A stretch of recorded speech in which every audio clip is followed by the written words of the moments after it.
The wind cut through Ivy Windrider's thin cloak like 1,000 frozen blades, each gust stealing what little warmth remained in her battered body.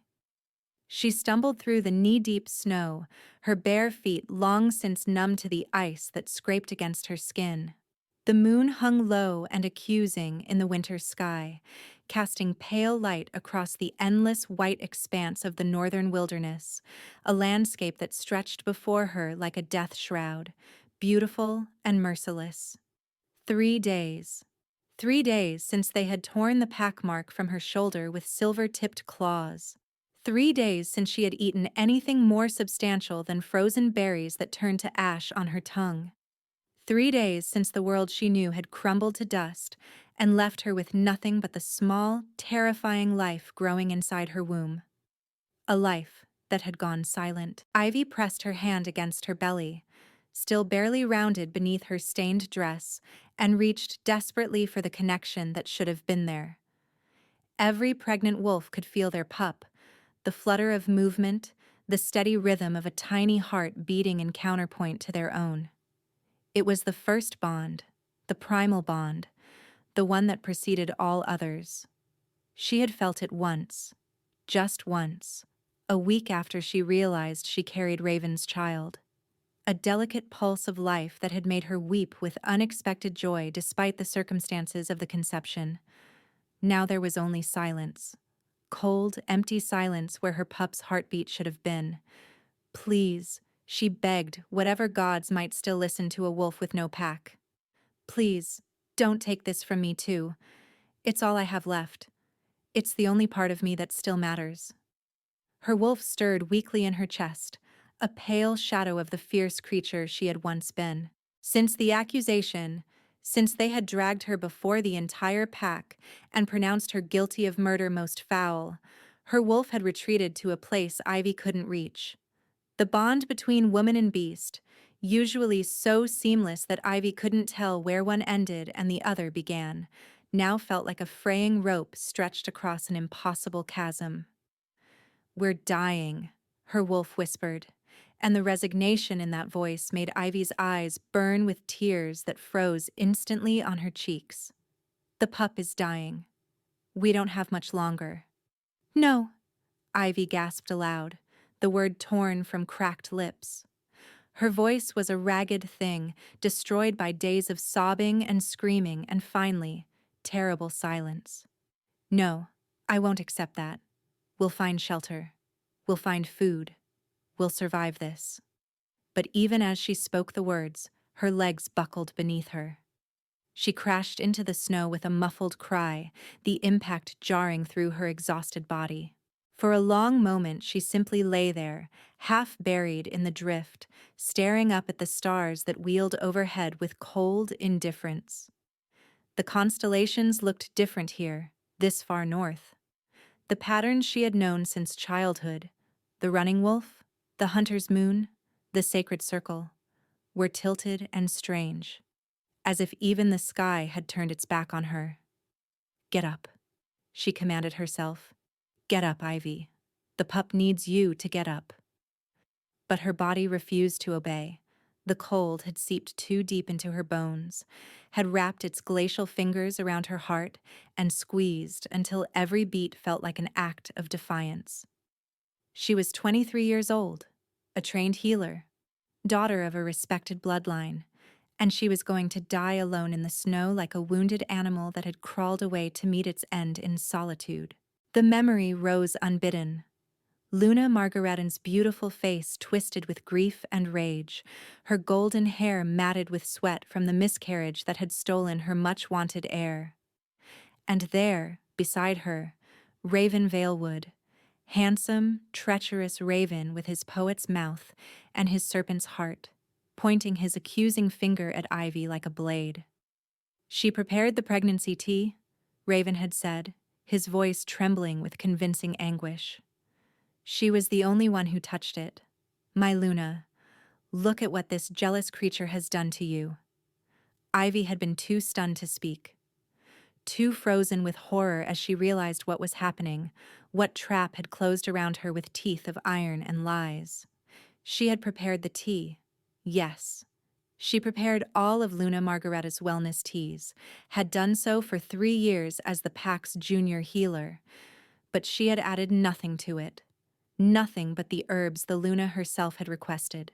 But who would believe a junior healer over the beta male and the Luna herself? "You poisoned my tea," Luna Margaret had hissed, rising from her bed of blood-stained sheets with murder in her eyes. "You killed my child. I don't know what twisted jealousy drove you to it, but you will pay for what you've stolen from me." "No," Ivy had cried, her arms folding across her midsection, praying no one would notice the gesture for what it was. "No, Luna, I swear to you, the herbs were exactly as prescribed. I would never—" But Raven had been faster. Raven was always faster, always cleverer, always 3 steps ahead of anyone foolish enough to trust him. "She lies," he had declared, his voice ringing with righteous fury even as his eyes met Ivy's with cold triumph. "I confronted her 3 nights ago, when I found Moonbane hidden among her supplies. She broke down and confessed everything, said she couldn't bear to watch the Luna carry an heir when she herself would never have a child of her own. I should have reported it immediately. That failure will haunt me forever." The pack had believed him. Of course they had. Raven Valewood was the beloved beta male, heir apparent to the Silver Peak Alpha himself, and the man who had spent months courting Ivy in full view of the pack, earning sympathy as the betrayed suitor. His charm was legendary, his loyalty unquestioned, his honor beyond reproach. He had cultivated his reputation with the same careful attention that a gardener lavishes on prize roses, pruning away any hint of the rot that festered beneath those beautiful petals. And Ivy was nothing. A junior healer with no family left to speak for her, no mate to defend her honor, no allies who would risk the Alpha's wrath on her behalf. Her parents had died in the border wars 5 years past. Her older brother had vanished into the eastern mountains, seeking glory that never came. She had been alone for so long that she had almost convinced herself that she preferred it, that her healing work and her quiet chambers and her collection of pressed flowers were enough. Then Raven had come into her life like sunlight through clouds, charming, attentive, bringing her wild flowers and sitting with her while she worked, asking questions about her herbs as though she were the most fascinating creature he had ever met. She had fallen for him completely, helplessly, with the desperate gratitude of a lonely woman who believed she had finally been seen. Until the night she found his cloak outside Luna Margaretti's private chambers, not the audience room, the bedroom, still warm, carrying both their scents twined together in a way that left no room for innocent explanation. When she confronted him, the mask had dropped. His poet's mouth had twisted into something she had never seen before, and he had gripped her wrist hard enough to bruise, and whispered that if she ever breathed a word, he would destroy her so completely that even her ghost would be ashamed to walk the spirit roads. She had believed him. She had kept his secret buried in the darkest corner of her heart, had smiled and bowed and pretended that the man she had loved was not warming the Alpha's mate's bed each night. She had even begun to convince herself that she had misread the signs, that perhaps the cloak meant nothing, that Raven truly loved her, and the rest was paranoia born of insecurity. And then she had realized she was pregnant. The terror of that discovery had nearly broken her.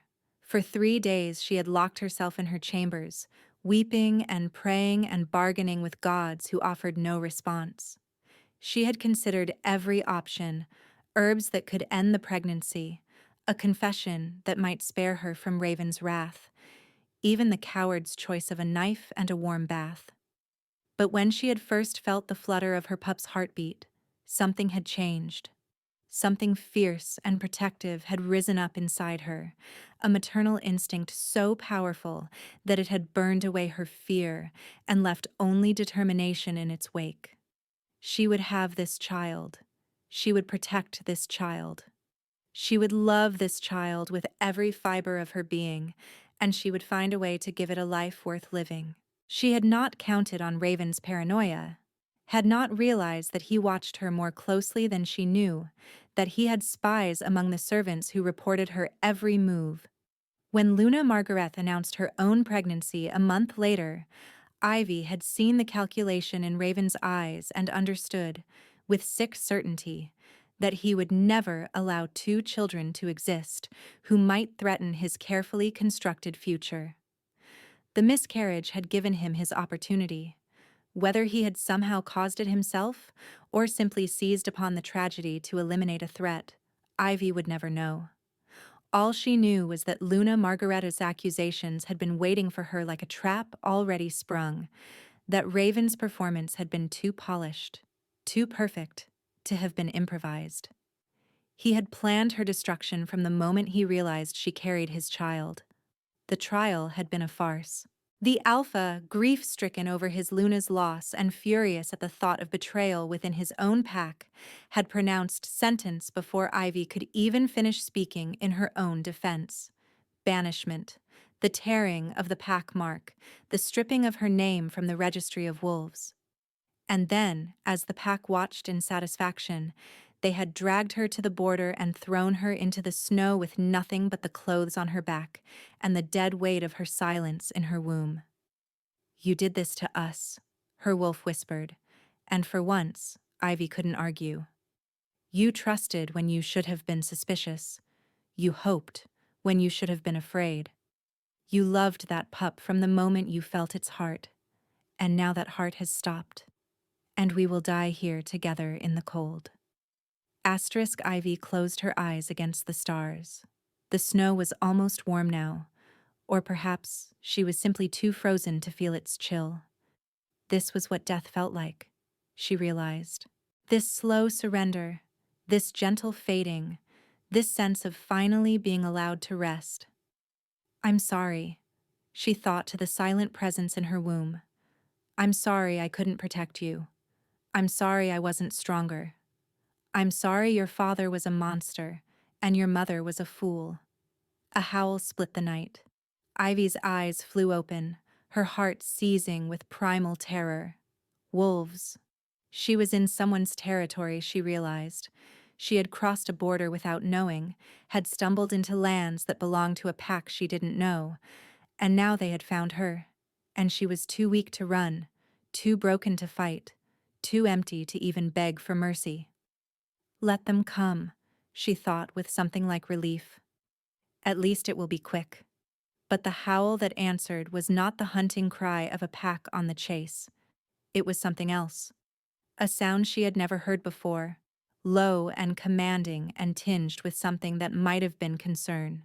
It rolled across the frozen landscape like thunder, shaking the snow from the nearby pine trees and making Ivy's wolf sit up in sudden, startled attention.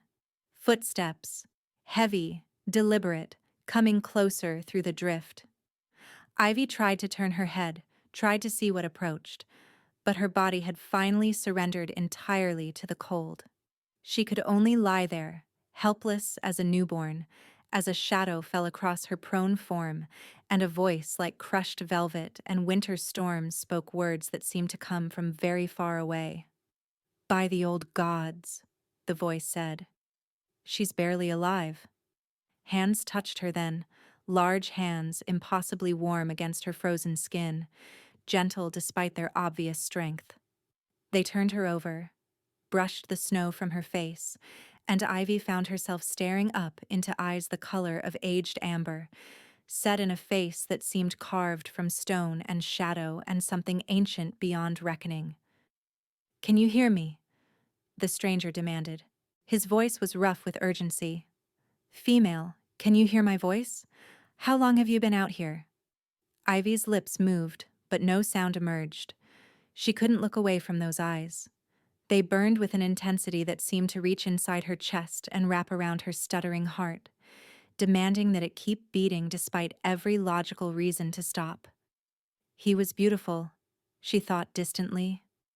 Beautiful in the way that storms were beautiful, or mountain peaks, or the endless expanse of the northern lights dancing across a frozen sky. His face was all harsh angles and uncompromising lines, framed by hair the color of midnight that fell past his shoulders in warrior's braids. A scar bisected his left eyebrow and continued down across his cheek, old and silvered, the mark of a battle survived. But it was his eyes that held her. Those eyes, the color of aged amber, that seemed to see straight through her skin and bone and blood to something beneath, something that even she had forgotten she possessed. "I have you," he said, and his voice had shifted, softened, though his expression remained fierce. "I have you, little wolf. Hold on." He lifted her as if she weighed nothing at all, cradling her against a chest that radiated heat like a furnace. Ivy heard herself make a small broken sound, not quite a sob, not quite a sigh, and pressed her frozen face against the hollow of his throat. He smelled of pine and snow and wood smoke, and beneath it something else. Something that made her dying wolf raise its head with sudden startled recognition. Something that whispered through her blood like a promise she had never been made. "Who?" she managed, the words scraping past her ravaged throat. "Hush," he commanded, but there was no cruelty in it. Only authority, only certainty. "Save your strength. You're safe now. I swear to you on my blood and my name, nothing will harm you in my territory." His territory. Ivy's fading consciousness seized on the words, turned them over, tried to make sense of them through the fog of cold and hunger and despair. She didn't know where she was, didn't know how far she had run or which direction her desperate flight had taken her. She only knew that she was very far from the Silver Peak lands, far from Raven and Luna Margaret, and everyone who wanted her dead. "Where?" She tried again. The stranger's arms tightened around her, and when he spoke, there was something ancient in his voice, something that carried the weight of generations and the sorrow of 1,000 midnights. "You're in Blood Moon territory," he said, "and I am Lysander, the last king of a fallen house. Sleep now, little wolf, you're home." The words made no sense. Home was a concept that had been stripped from her along with her packmark, a word that belonged to a version of Ivy who no longer existed. She had no home. She had no pack. She had nothing but a silent womb and a dying body, and the bitter taste of betrayal still lingering on her tongue. But as the stranger, as Lysander, carried her through the snow toward a destination she couldn't see, Ivy felt something impossible happen. Deep in the frozen wasteland of her chest, where her wolf had curled up to die, she felt a spark of warmth that had nothing to do with the body heat seeping into her from her rescuer's embrace. And deeper still, in the silent darkness where her pup lay motionless, she felt, or imagined she felt, the faintest flutter, a heartbeat. The blackness claimed her before she could be sure. Ivy woke to warmth. The sensation was so foreign, so utterly unexpected after days of relentless cold, that for a long moment she simply lay still and tried to understand what was happening. Her body felt like it belonged to someone else, heavy and distant, wrapped in something soft that smelled of wool and herbs and wood smoke. A fire crackled somewhere nearby, its light dancing against her closed eyelids in shades of orange and gold. She was alive. The realization struck her with the force of a physical blow, and her eyes flew open. She lay in a bed, an actual bed, with a thick mattress beneath her and furs piled high across her body. The room around her was large and spare, built of dark stone that absorbed the firelight and gave it back in warm amber hues. Heavy wooden beams crossed the ceiling overhead, and through a narrow window she could see stars still glittering in a sky that was beginning to fade toward dawn. Someone had changed her clothes, she realized with a start. Her stained dress was gone, replaced by a soft linen shift that fell past her knees. Someone had washed the ice from her hair and combed it smooth. Someone had tended to her cracked lips and frost-bitten fingers, had wrapped her feet in bandages that smelled of healing herbs. Panic clawed at her throat. Who had touched her while she slept? Who had seen her vulnerable and exposed, had stripped away her clothes and handled her body while she lay unconscious and helpless? "Calm yourself," her wolf murmured, and the voice was stronger than it had been before, still weak, still shadowed with exhaustion, but present in a way it hadn't been for days. "We are safe. I can feel it. Whoever brought us here means us no harm." Ivy wanted to argue, wanted to point out that they had thought they were safe in Silver Peak too, right up until the moment Raven had destroyed everything. But before she could form the thought, she became aware of something else. A presence. She turned her head slowly, her heart hammering against her ribs, and found him sitting in a chair beside the bed. The stranger from the snow, Lysander, he had called himself, the last king of a fallen house. He was watching her with those amber eyes that seemed to burn with their own inner light, his massive frame somehow compressed into a chair that looked too small to contain him. He had changed clothes since carrying her through the storm. Now he wore a simple linen shirt, unlaced at the throat, and dark trousers tucked into worn leather boots. His midnight hair was loose around his shoulders, freed from its warrior braids, and in the firelight the silver scar across his face gleamed like a crescent moon. He was the most beautiful thing she had ever seen. The thought came unbidden and unwelcome, and Ivy shoved it aside with something like desperation. She couldn't afford to think such things. She couldn't afford to feel anything at all except caution and self-preservation. Every time she had allowed herself to want something, to hope for something, to feel anything beyond the careful numbness she had cultivated, the world had found new ways to hurt her. "You're awake," Lysander said, and his voice was exactly as she remembered it, that low, commanding rumble that settled into her bones like distant thunder. "The healer said you might sleep for days. It seems she underestimated you." Ivy opened her mouth to speak, but her throat was too raw, too damaged by cold and screaming and silence. All that emerged was a hoarse croak that made her wince. Lysander was on his feet before she could blink, crossing to a table by the fire and returning with a cup of something warm that smelled of honey and chamomile. "Drink," he said, holding it to her lips with a care that seemed at odds with his size and obvious strength. "Slowly. Your body has been through an ordeal."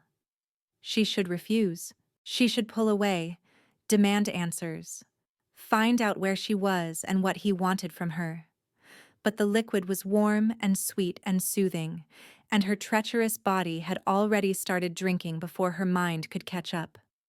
Lysander held the cup steady, his gaze never leaving her face as she swallowed. This close, she could smell him again, that scent of forest and fire and untamed wilderness, the one that made her wolf stir restlessly in her chest. It was like standing at the edge of a vast forest and breathing in the accumulated wildness of centuries, like pressing her face to the bark of an ancient oak and feeling the pulse of life thrumming beneath the surface. When she had drunk her fill, he set the cup aside and returned to his chair. But he pulled it closer to the bed now, close enough that she could see the flecks of gold in his irises, close enough that the warmth radiating from his body reached across the space between them and wrapped around her like another blanket. "Better?" he asked. Ivy nodded, not trusting her voice. "Good." He leaned forward, resting his elbows on his knees, and studied her with an intensity that made her skin prickle with awareness. "I need to ask you some questions, but first I need to check on your condition. The healer examined you while you slept, but there's something I need to confirm for myself." Before Ivy could react, before she could flinch away or ask what he meant, he reached out and laid his hand flat against her belly. The world stopped. Heat flooded through her, starting at the point where his palm pressed against her body and spreading outward in waves that reached her fingers and her toes and the crown of her head. It wasn't the warmth of the fire or the blankets or even his body heat. It was something else. Something deeper. Something that felt like liquid gold pouring through her veins and pooling in places she had forgotten could feel anything at all. Ivy gasped, her back arching off the bed, her hands fisting in the furs beneath her. And then she looked up and met his eyes. They had changed. The amber was still there, but now it was shot through with threads of pure molten gold that seemed to pulse with their own inner light. His pupils had expanded, then contracted, then expanded again, as if something inside him was fighting for control. A low sound rumbled from his chest, not quite a growl, not quite a moan, and his hand pressed harder against her belly, fingers splaying wide as if trying to touch as much of her as possible. "Mate," he breathed. The word hit her like a thunderclap. No, no, it wasn't possible. The mate bond was rare, so rare that most wolves live their entire lives without ever experiencing it. It was the stuff of legends and love stories, of ancient tales passed down through generations. It was the ultimate gift of the moon goddess, the one bond that transcended pack and politics and petty human concerns. It wasn't meant for wolves like her, broken, banished, carrying another male's child in her womb. But even as her mind rejected the possibility, her wolf surged forward with a force that stole Ivy's breath. The creature that had been curled up dying in her chest was suddenly, violently, gloriously alive, throwing itself against the walls of Ivy's control with a desperation that bordered on frenzy. "Mate!" Her wolf howled, and the word echoed through every fiber of Ivy's being. "Our mate. He's here. He found us. He found us." "I don't—" Ivy started, but her voice cracked and broke.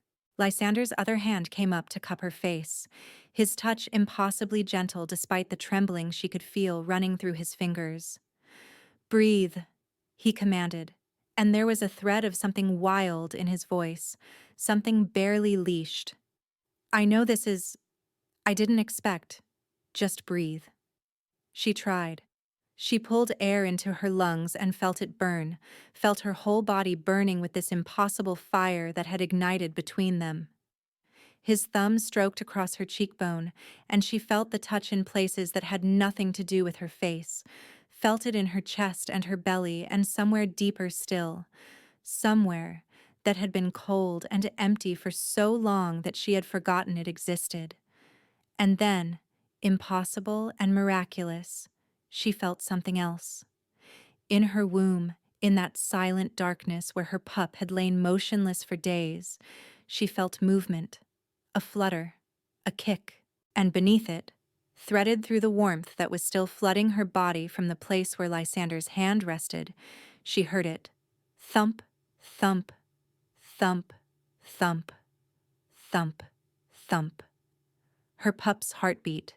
Tears spilled down her cheeks before she could stop them, and a sob tore from her throat that was equal parts grief and joy and overwhelming relief. "The baby," she gasped, grabbing Lysander's wrist with both hands. "The heartbeat. I can hear it.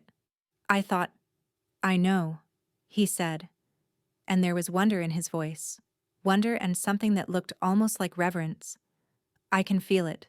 Through the bond, I can feel both of you." The bond. The mate bond. It was real. It was happening. And somehow, impossibly, miraculously, it was pouring life back into the child she had been so certain was lost. Ivy didn't understand. She didn't understand any of it. Why this stranger should be her mate. Why the bond should heal what days of desperate prayer had failed to save. Why the moon goddess should grant her this gift when she had nothing left to offer in return. But she was too overwhelmed, too exhausted, too full of feelings she couldn't name to question it. She simply lay there, her hands wrapped around Lysander's wrist, feeling her pup's heartbeat pulse through the golden warmth of their connection, and wept. Lysander didn't try to comfort her with words. He simply stayed where he was, one hand on her belly and one hand on her face, his amber and gold eyes never leaving hers. The firelight danced across his features, softening the harsh angles and deep shadows, and in that moment he looked less like a king and more like a guardian, a protector standing watch over something precious and fragile.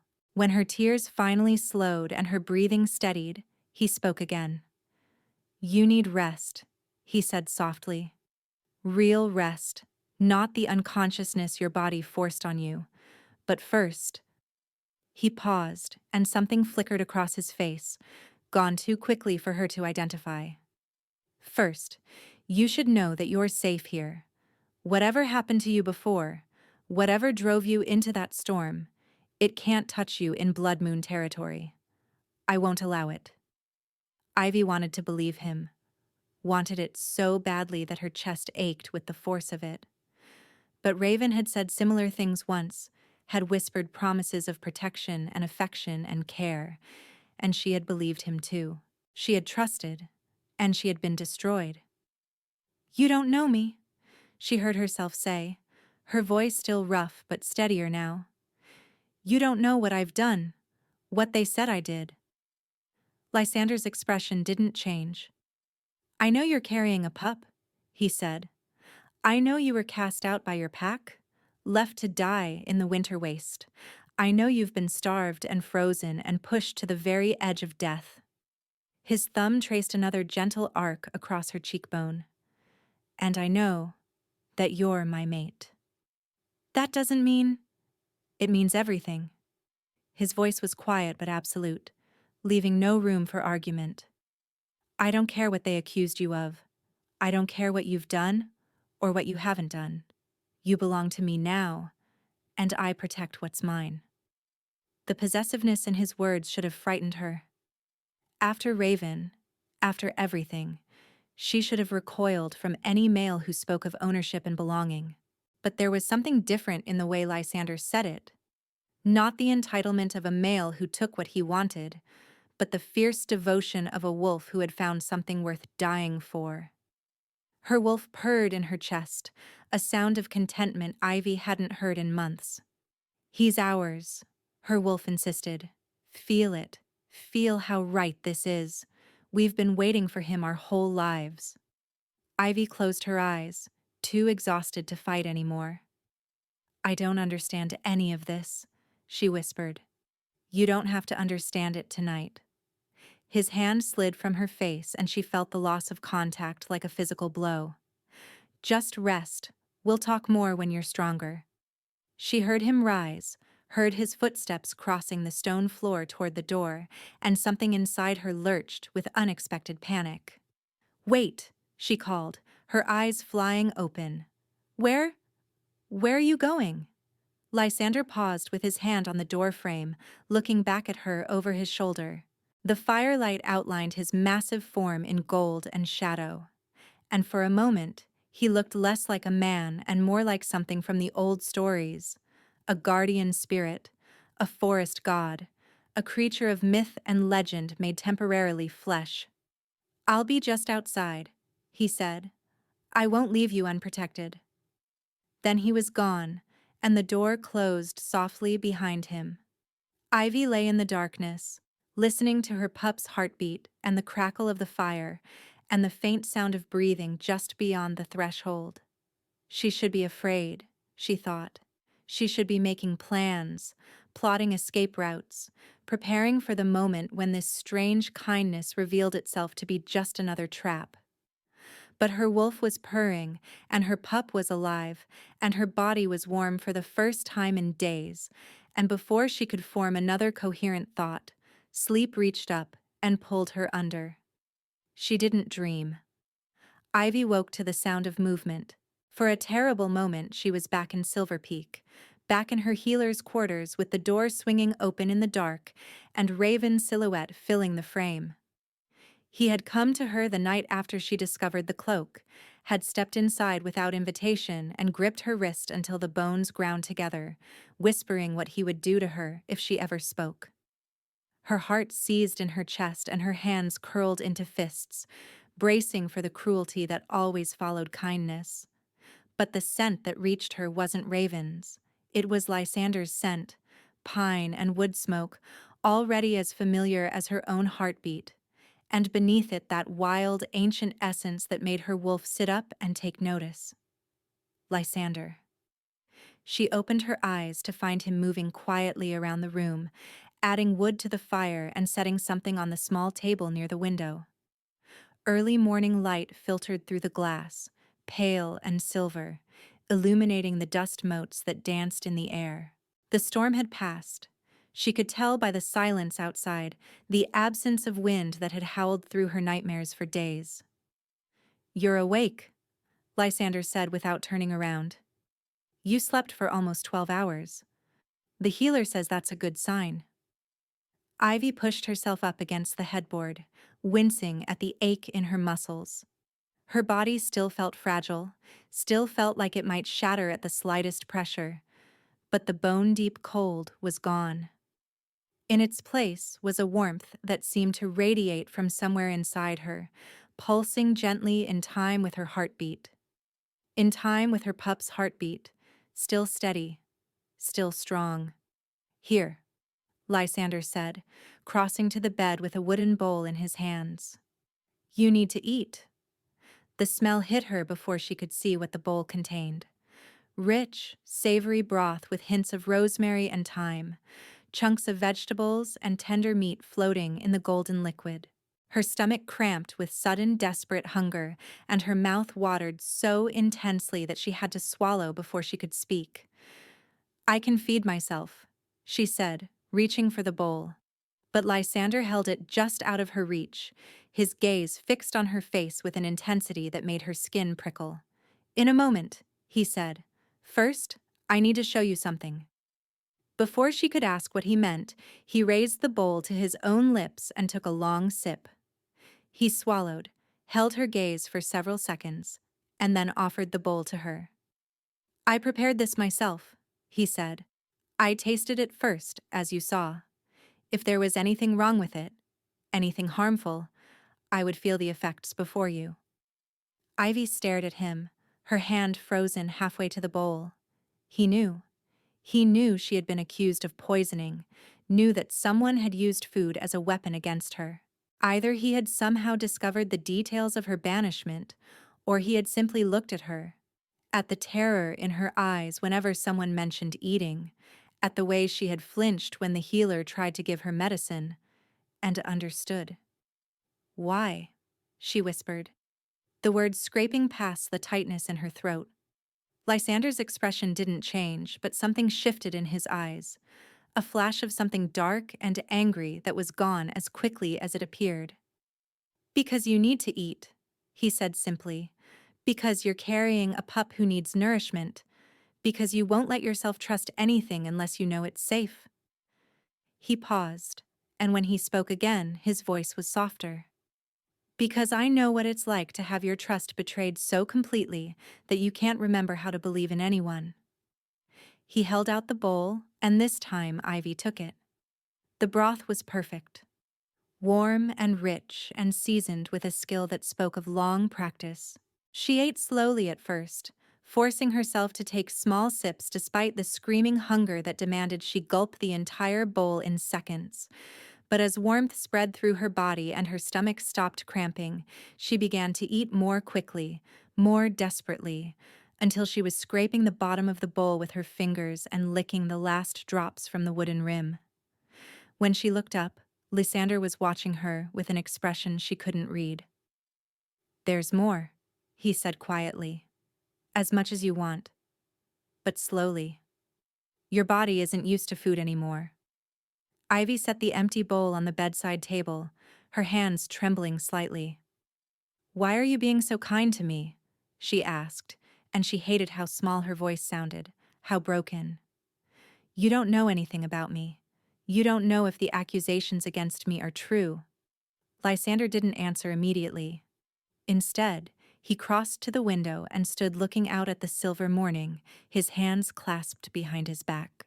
The light illuminated his profile in stark relief, the strong jaw, the straight nose, the silver scar that traced a winding path across his weathered skin.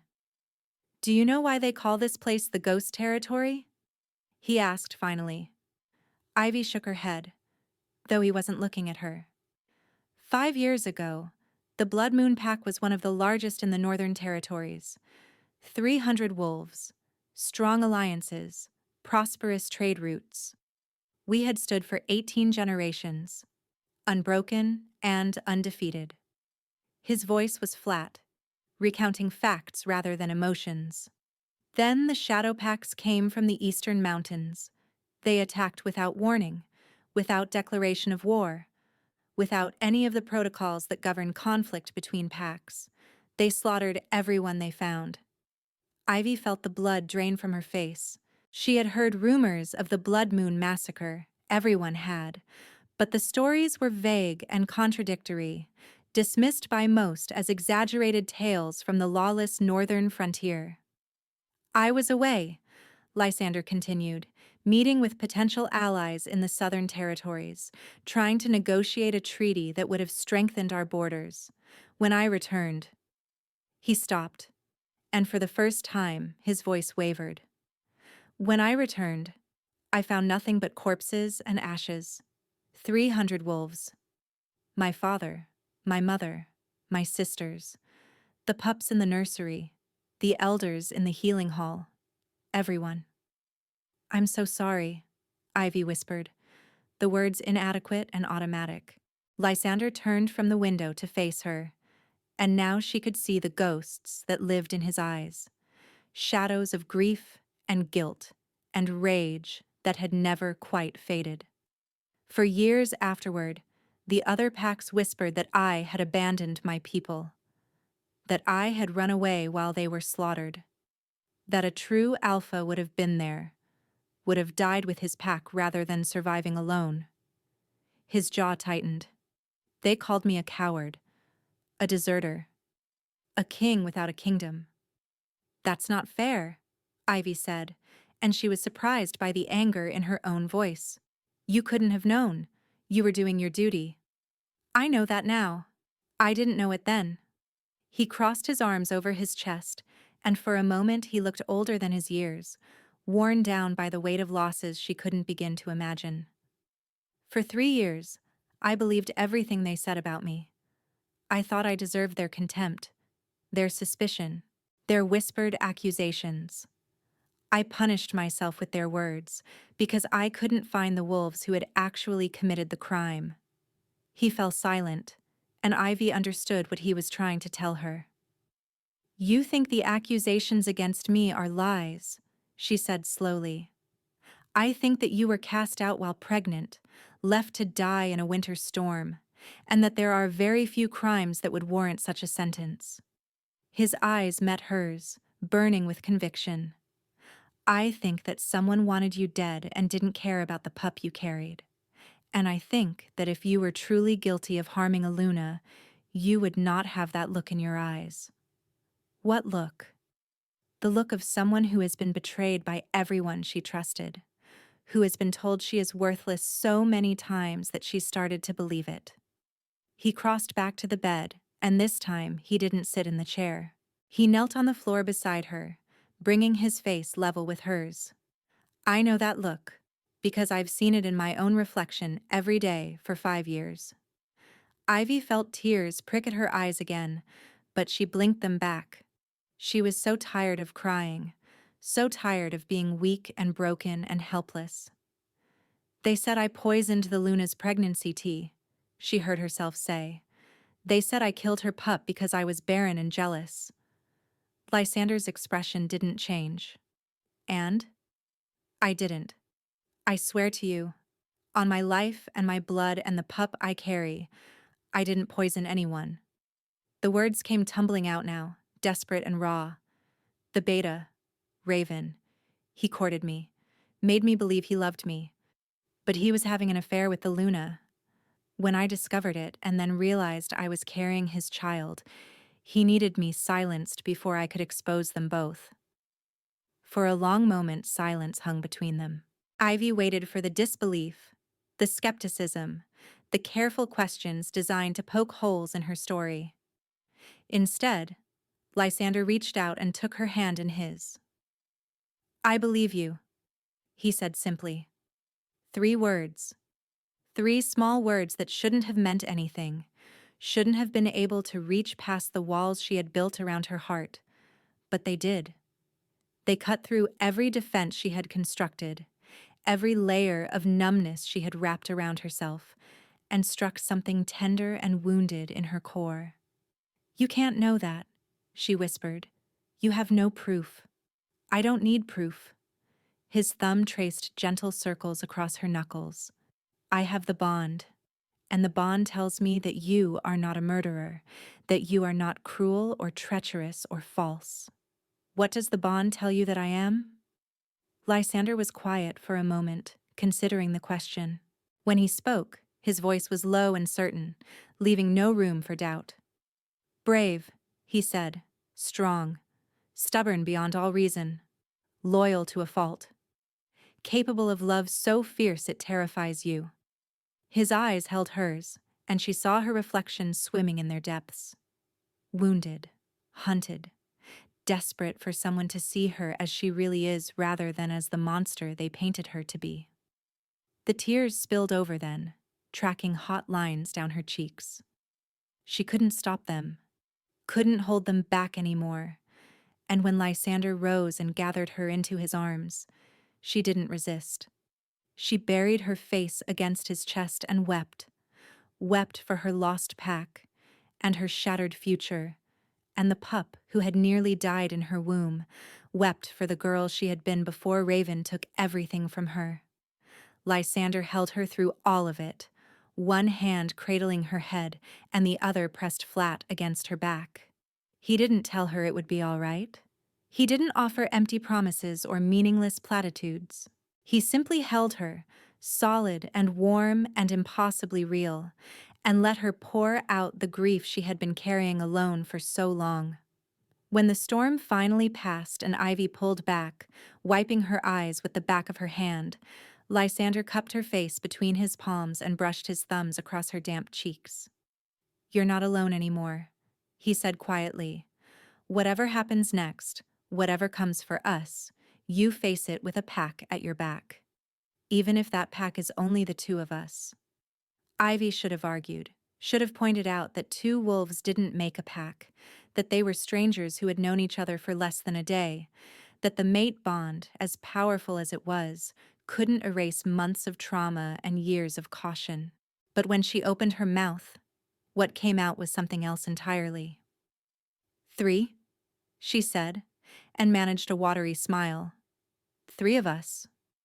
Lysander's expression shifted, softened, and for the first time she saw something that looked almost like hope flicker across his features. His hand moved to rest against her belly, gentle and reverent, and beneath his touch she felt her pup kick once, twice, 3 times, strong and alive, and already responding to the warmth of the bond that connected them all. 3, Lysander agreed, the beginning of a pack. The days that followed blurred together in a haze of sleeping and eating and slowly regaining strength.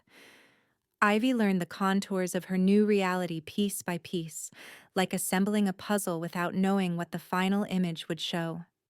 Blood Moon territory was both more and less than the ghost land the rumors had painted. The main stronghold, a sprawling stone fortress that had once housed hundreds of wolves, was indeed half ruined.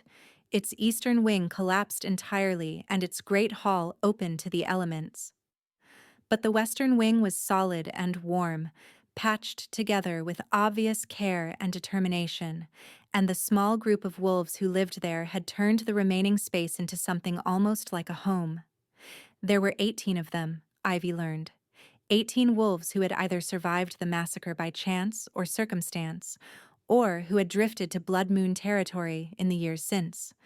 Outcasts, exiles, survivors with nowhere else to go.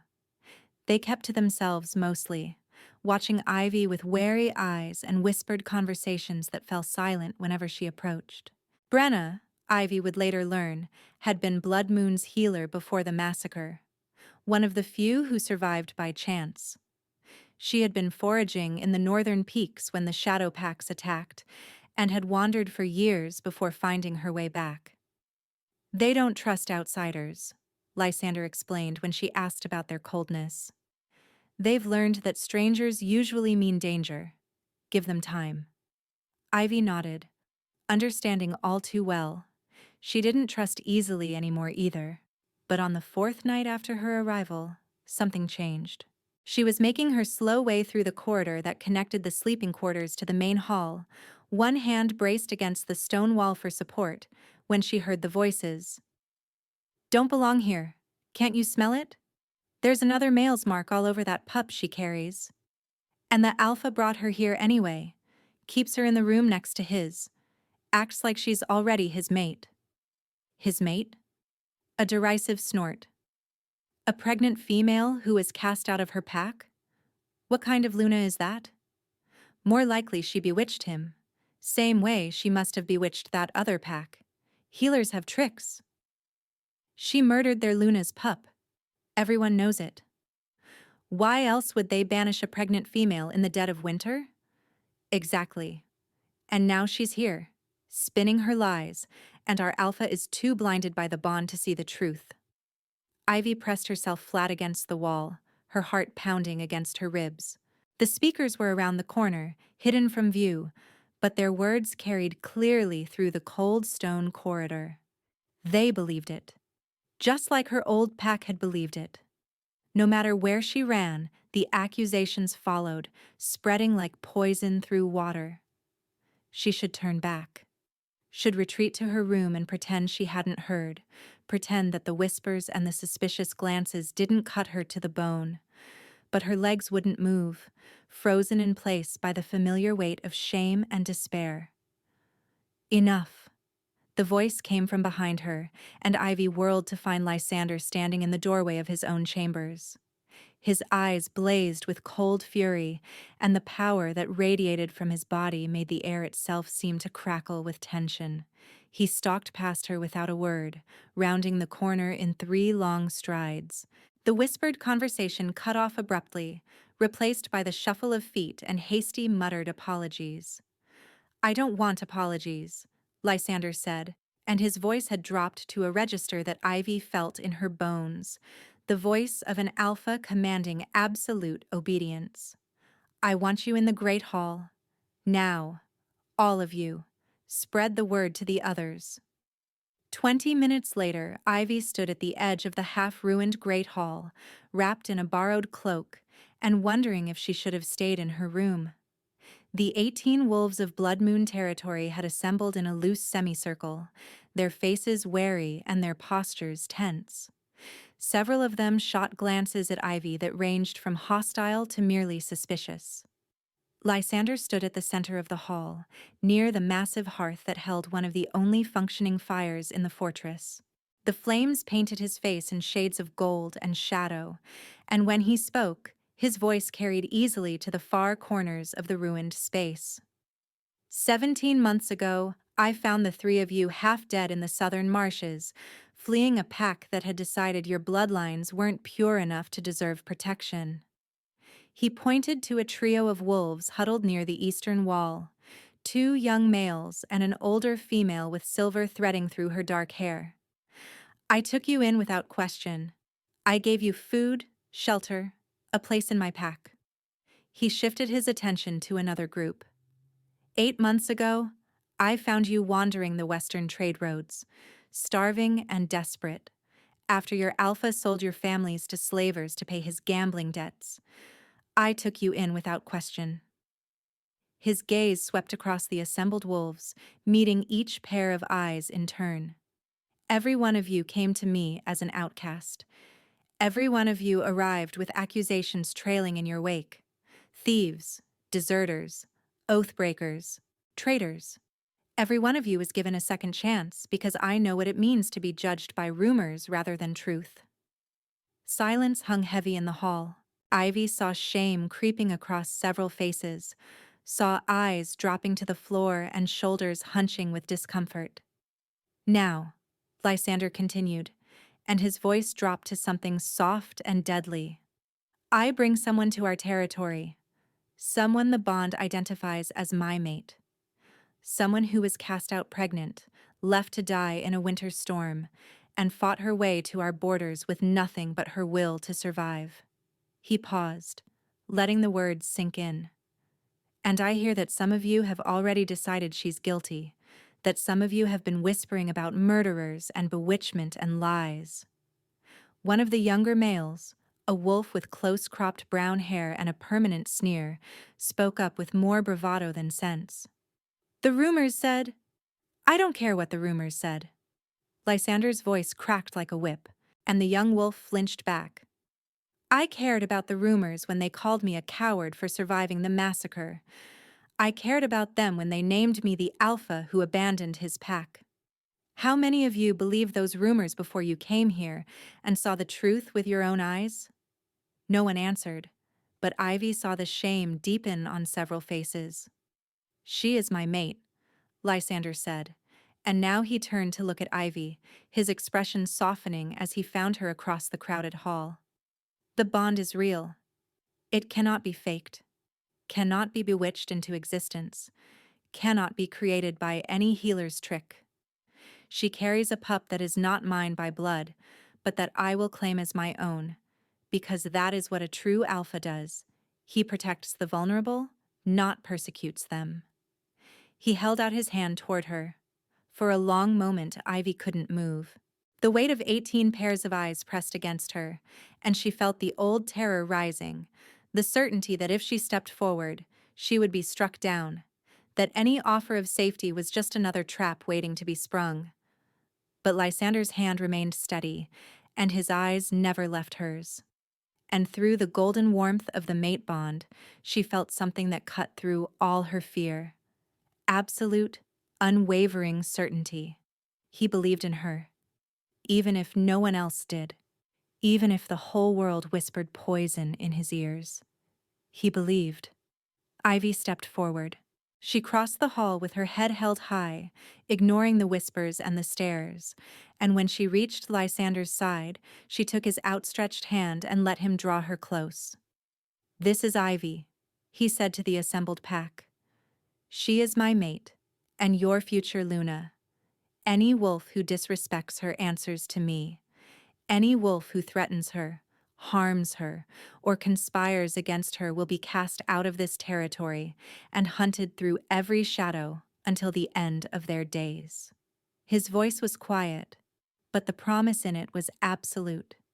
And any wolf who welcomes her, protects her, and treats her with the honor she deserves will have my loyalty and my protection until my last breath. The hall remained silent for a long moment after Lysander finished speaking. Ivy could feel the tension in the air, thick as smoke, as the pack members processed their alpha's declaration. Some faces showed acceptance, others confusion, and a few still harbored the shadows of suspicion, but none dared voice opposition after such a pronouncement. Then, slowly, the older female who had first spat the word murderer stepped forward. Her weathered face was difficult to read, but when she dropped to one knee before Ivy, the gesture sent a ripple of shock through the gathered wolves. I spoke in ignorance, the woman said, her voice rough with emotion. I judged without knowing. I ask your forgiveness, Luna. The title stopped her breath. Luna. She had never expected to hear that word directed at her, not after everything that had happened, not after being cast out as a criminal and a murderer. Her throat tightened, and she felt the prickle of tears threatening to spill. Rise, she managed, her voice barely above a whisper. There is nothing to forgive. You were protecting your pack from what you believed was a threat. That is what pack does.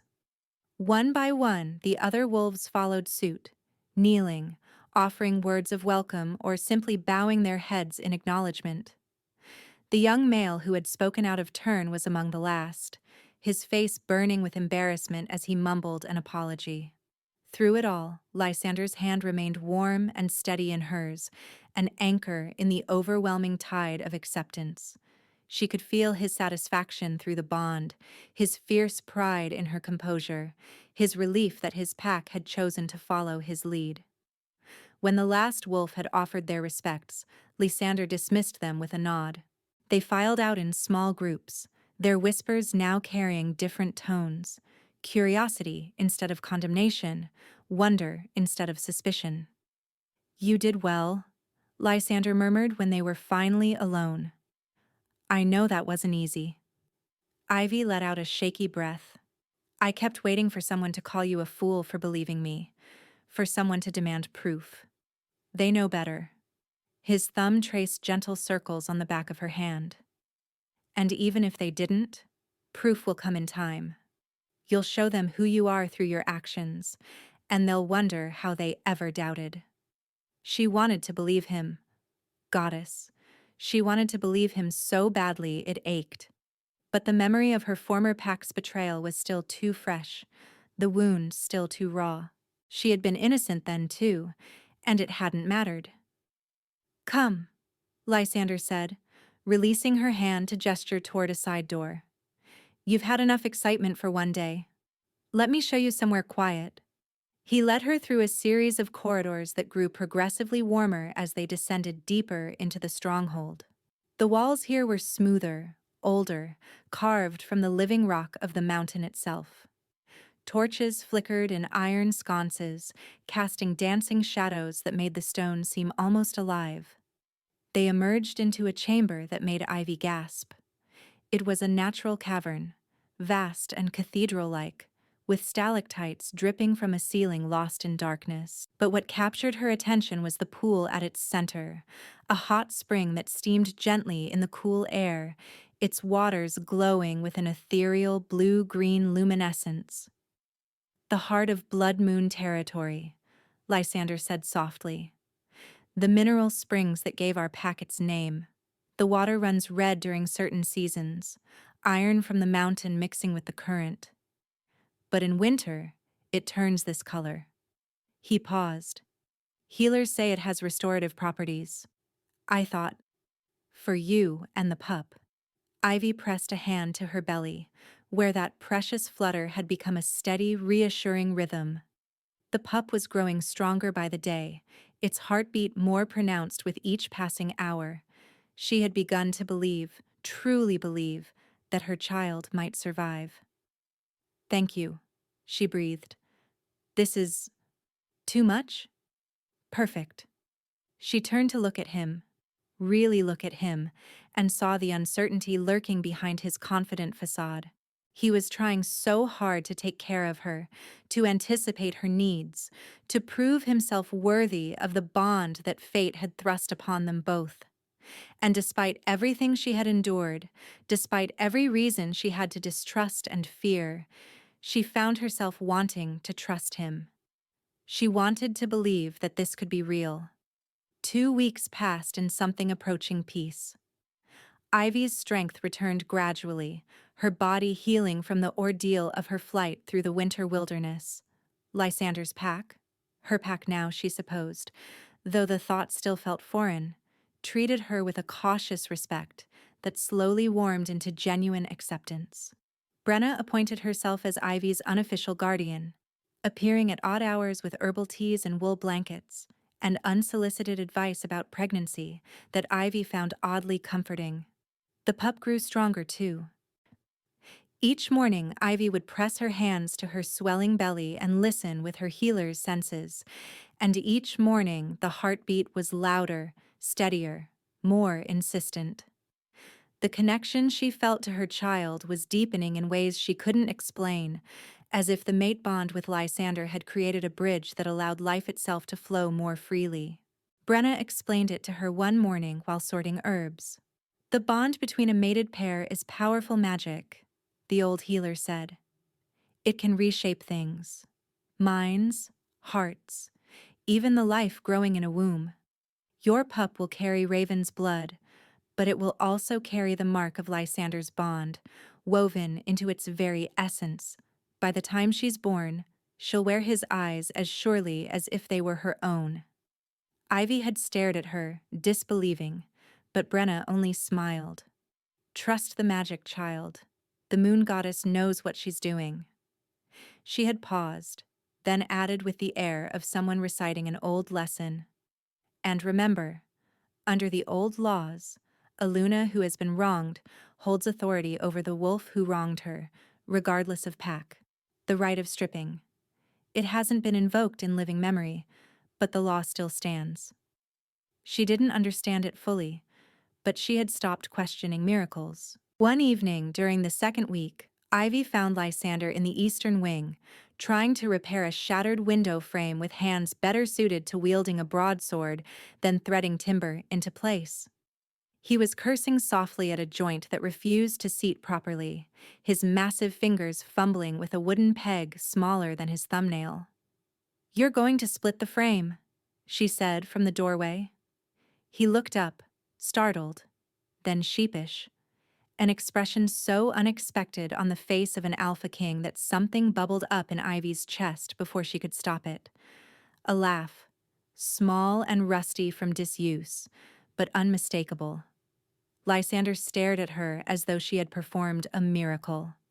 "Here," she said, crossing to him and taking the peg from his fingers. Her healer's hands, trained for suturing wounds and mixing precise doses, seated it in 3 deft motions. "My mother always said there were 2 kinds of wolves, those who build and those who break. And which kind am I?" His voice was careful, as if afraid the sound of it might scare the laughter back into hiding. "The kind who rebuilt an entire stronghold from rubble." She glanced up at him. "But perhaps leave the window pegs to someone with smaller hands." His laugh was low and surprised, as if the sound were unfamiliar to him too. And for a long moment they simply looked at each other in the failing light, 2 people remembering what it felt like to smile. Lysander continued his courtship with patient determination. He brought her small gifts, a warm cloak lined with rabbit fur, a carved wooden box to hold her healer's tools, a book of ancient pack histories that she devoured in 3 days. He sat with her during meals, asking questions about her past that she answered with increasing openness, sharing stories of his own childhood in return. But he never pushed, never demanded, never crossed the invisible boundaries she had erected around herself. At night, he still slept outside her door. Ivy was beginning to wish he wouldn't. The thought came to her unbidden as she lay awake in the darkness, listening to the slow rhythm of his breathing through the wood. The mate bond thrummed between them, a constant golden warmth that made her hyper-aware of his presence even when she couldn't see him. She found herself cataloging the sound of his footsteps, the particular timbre of his voice, when he was tired versus when he was amused, the way his eyes softened when he looked at her. She was falling for him. Despite everything. Despite the danger of caring, of trusting, of opening herself up to another wolf who could destroy her. She was falling, and she didn't know how to stop. Perhaps she didn't want to. It was on the 15th day that everything changed. Ivy was in the Great Hall, helping Brenna sort through a shipment of dried herbs that had arrived from a trading post to the south, when the doors burst open and a scout came running in. "Alpha!" the young wolf gasped, skidding to a halt. "Riders approaching from the east, flying the banner of the Silver Peak Pack." Ivy's blood turned to ice. Silver Peak. Her former pack. The pack that had cast her out to die. The pack where Raven still ruled as Beta. "How many?" Lysander's voice was sharp as he emerged from the shadows where he had been observing the herb sorting. "A dozen, maybe more. They're moving fast, but they're not in attack formation. Looks like an embassy, maybe?" "An embassy." Lysander's jaw tightened. "From the pack that left my mate to freeze in the snow." He turned to Ivy, and his eyes held a question. "Do you know what they might want?"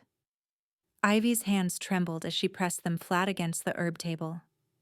"How did they find this place?" she asked Lysander quietly. "We've been so careful." Lysander's expression hardened. "They have trackers. Resources.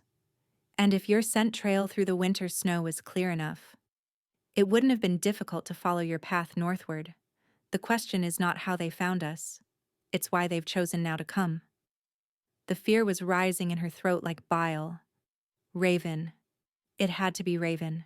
He must have learned that she'd survived, that she'd found shelter in Blood Moon territory. He was coming to finish what the winter had failed to do.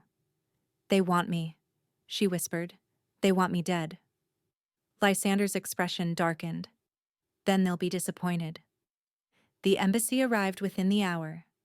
Ivy watched from a high window as the riders approached the stronghold gates, their horses' breath steaming in the cold air. They wore the gray and silver of Silver Peak, their cloaks trimmed with white fox fur, their movements precise and practiced. At their head rode a figure that made Ivy's heart seize in her chest. Raven Valewood. He looked exactly as she remembered, tall and lean, with sharp features and darker hair that fell across his forehead in an artful sweep. His smile was charming, disarming, the smile of a wolf who had never met a lie he couldn't make believable.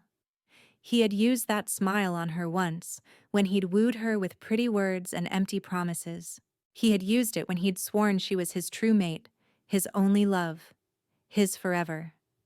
He had used it when he'd whispered lies to the Alpha, sealing her fate. Ivy's wolf snarled in the depths of her mind, but it was a sound of fear as much as fury. This was the male who had destroyed her life, the male who had gotten her with child and then abandoned her to die, the male whose pup she still carried, despite everything, the living proof of his betrayal. And now he was here, wearing that smile, riding toward the gates as if he had every right to demand entry. Ivy. She whirled at the sound of Lysander's voice. He had entered the room silently, moving with that predatory grace that still sometimes caught her off guard. His face was calm, but she could feel the tension vibrating through the mate bond, a low hum of protective fury that matched the roar of her own terror.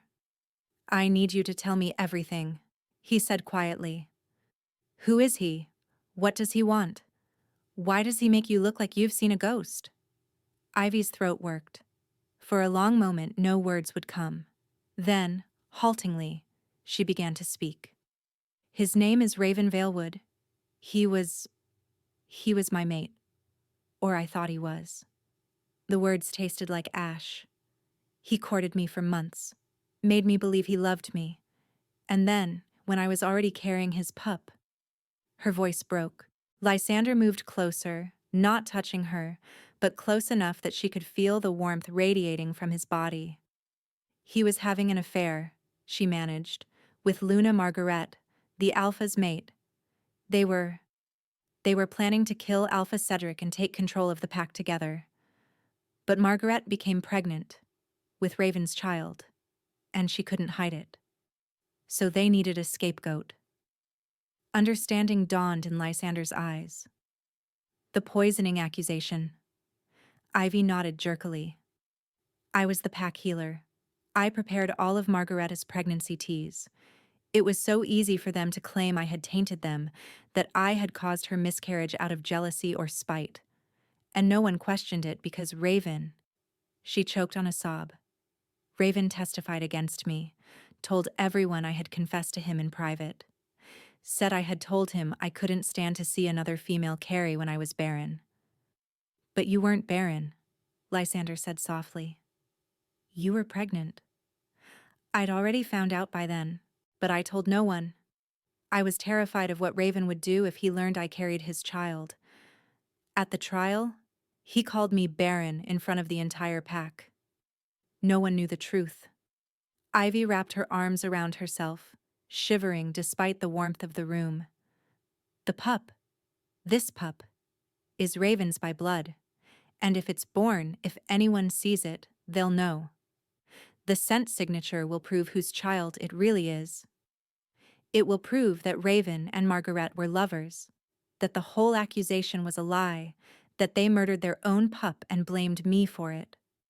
Silence fell, heavy and terrible. "He's not here for peace," Lysander said finally. "He's here to make sure you never give birth."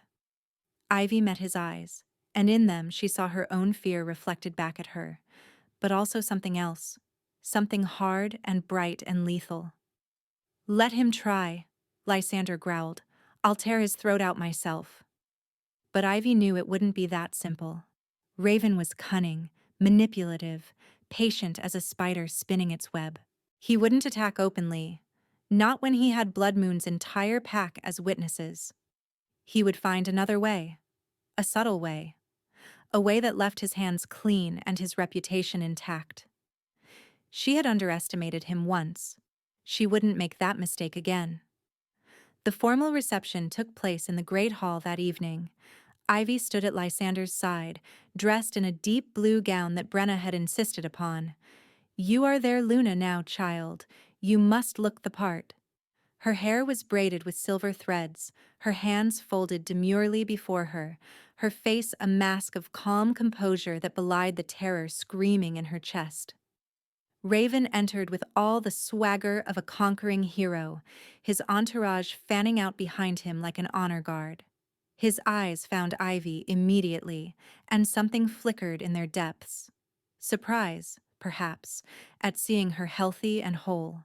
Then his smile widened, and he offered a bow that was just this side of mocking. "Alpha Lysander," he said smoothly. "What an honor to finally meet the legendary wolf who rebuilt Blood Moon from ashes. Your reputation precedes you." "As does yours," Lysander replied, and his voice held an edge that made several of Raven's escorts shift nervously. "You are the beta of Silver Peak, yes? The one who delivered testimony against a pregnant female and watched her be cast into the snow?" Raven's smile didn't falter. "Ah, I see you've heard a particular version of events. The truth is rather more complicated, I'm afraid, but perhaps we might discuss such delicate matters in private, rather than airing old grievances before your entire pack?" "Perhaps." Lysander's gaze didn't waver. "Or perhaps you might explain why you've come to my territory without invitation, bearing your pack's banner but carrying no message of peace." "A mere formality," Raven said. "I come on behalf of Alpha Cedric, who remains in mourning for his lost child. He wishes to extend an offer of alliance to Blood Moon, a gesture of goodwill between our territories." "Goodwill?" Lysander's voice was flat. "From the pack that left my mate to die." "Your mate?" Raven's eyebrows rose and he turned to look at Ivy with an expression of exaggerated surprise. "My dear Ivy, I had no idea you had found such elevated company. How fortunate for you." Ivy's wolf surged forward, demanding blood, but she forced herself to remain still. "You seem well, Raven. I trust Luna Margaret has recovered from her tragic loss?" A flicker of something, annoyance, concern, crossed Raven's face before he smoothed it away. "The Luna is as well as can be expected. She grieves, of course. We all grieve.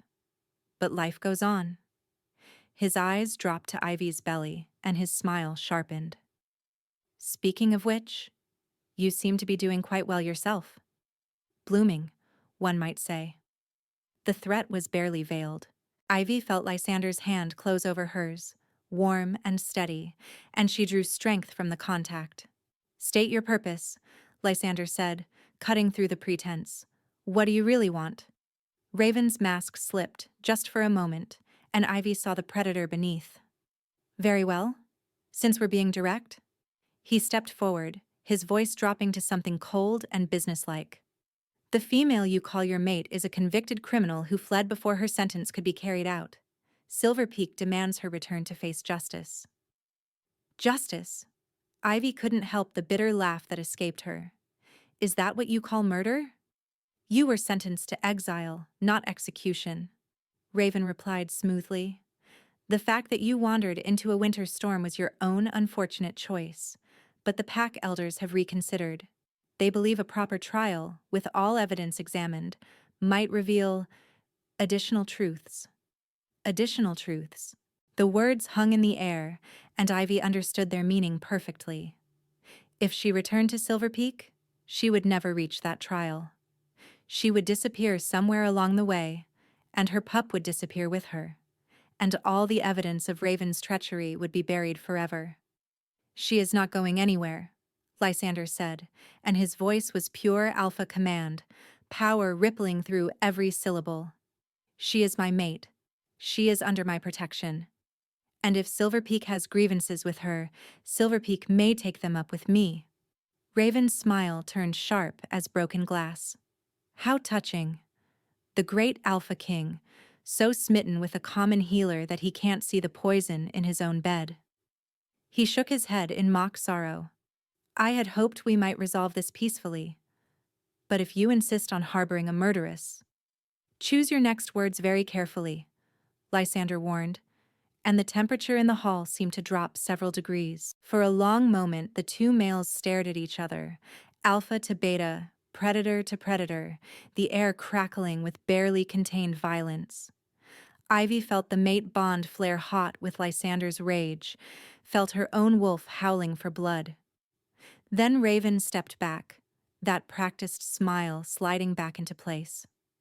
"Perhaps I've been too hasty. There's no need for conflict between our packs. Allow me to extend Alpha Cedric's hospitality in return. Give me 3 days as your guest, and let us discuss this matter like civilized wolves. I'm sure we can find a solution that satisfies everyone." It was a trap. Ivy knew it was a trap. But she also knew that refusing would give Raven exactly what he wanted. An excuse to paint Blood Moon as hostile, to bring Silver Peak's full forces against them. Lysander's jaw tightened. 3 days. You will be treated as an honored guest. But know this. Beta Valewood. His voice dropped to something soft and deadly. "If any harm comes to my mate during your stay, no force in this world will save you from my wrath." Raven bowed, the picture of gracious acceptance. "I wouldn't dream of it." But as his entourage was led away to their guest quarters, he passed close enough to Ivy that only she could hear his whispered words. "That pup dies before it draws breath, one way or another." And then he was gone, leaving Ivy frozen in terror, her hand pressed protectively over the fragile heartbeat in her womb. The 3 days that followed were the longest of Ivy's life. She barely slept, despite Lysander's constant presence at her side. Every shadow seemed to harbor threat. Every unfamiliar footstep in the corridor sent her heart racing.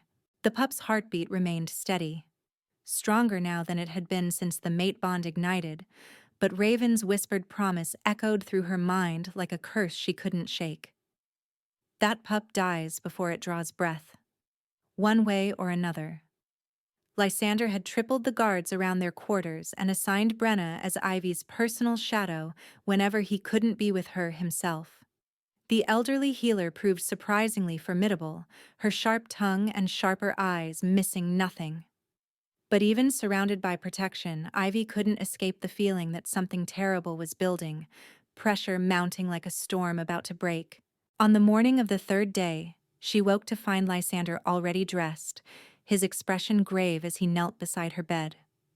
"He's called a formal gathering," Lysander said quietly, his hand finding hers beneath the furs. "Claims he has evidence to present, proof that you stole pack secrets before you fled Silver Peak. He's invoking the right of tribunal." Ivy's blood ran cold. "That's a lie. I never—" "I know." His thumb traced circles on her palm, soothing even as his jaw remained tight with barely contained fury. "But under the old laws, any wolf may demand a tribunal when they present evidence against another. I cannot refuse him without appearing to hide something." "This is a trap," Ivy whispered, though she knew he already understood that as well as she did. "He's going to twist everything. He'll make them believe—" "Let him try." Lysander's voice was low and dangerous. "Whatever evidence he fabricates, whatever lies he tells, I will tear him apart before he touches you." But Ivy shook her head slowly, a different kind of certainty settling in her chest.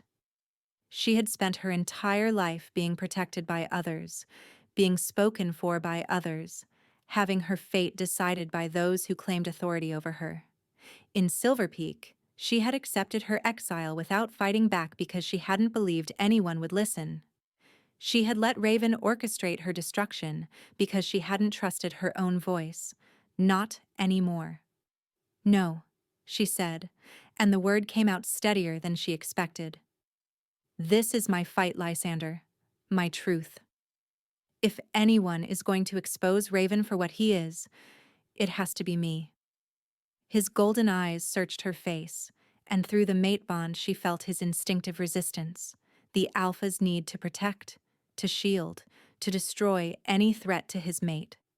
But beneath that, she felt something else. Respect. Understanding. A fierce pride that made her heart swell. "What are you planning?" he asked.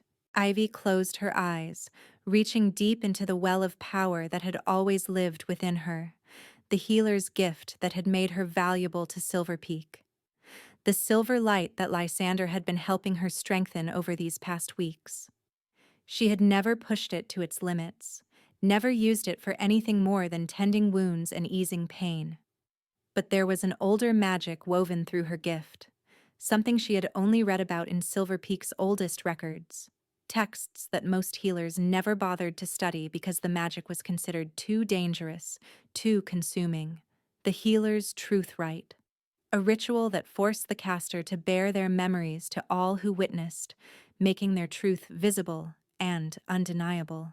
It was dangerous. The texts had warned that the ritual could drain a healer completely, could steal years from their life, or damage their gift beyond repair. For a pregnant healer, the risk was even greater. The pup could suffer, could be harmed by the power flowing through its mother's body. But the alternative was watching Raven twist his lies until even Blood Moon's wolves began to doubt her. The alternative was living the rest of her life under the shadow of false accusations, her pup growing up with whispers of murderer's child following them wherever they went. Some truths were worth dying for.